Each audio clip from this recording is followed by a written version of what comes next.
Ben yolda gezinen bir kağıt parçası.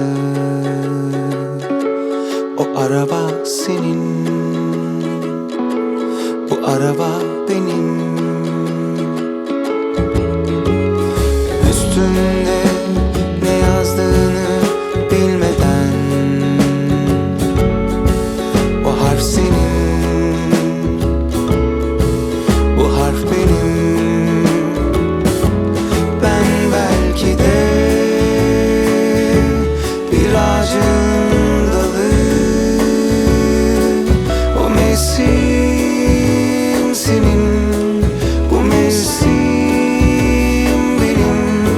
Senin savurduğunu bilmeden,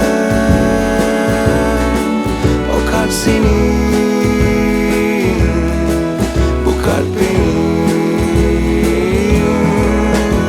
Senin yazdıklarınla sürüklenirken aklım başımda değil benim. Ben sadece bir kağıt parçası, o el senin. Sen hep benim.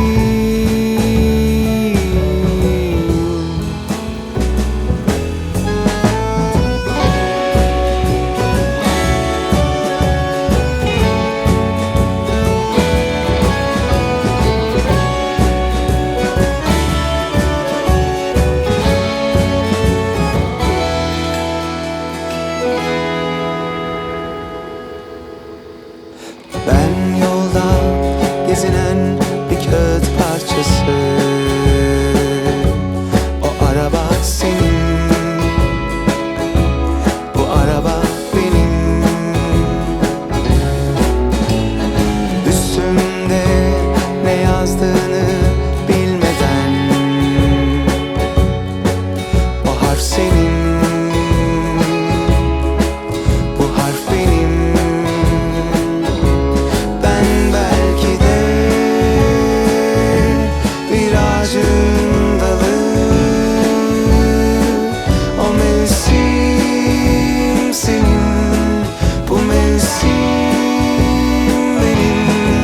Senin savurduğunu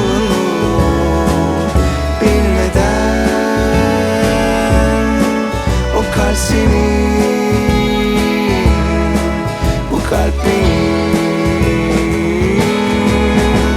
Senin yazdıklarınla sürüklenirken aklım başımda değil benim. Ben sadece bir kağıt parçası, o el senin.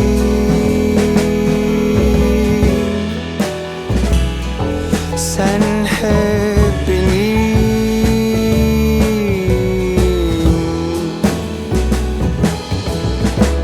Senin yazdıklarınla sürüklenirken aklım başımda değil benim.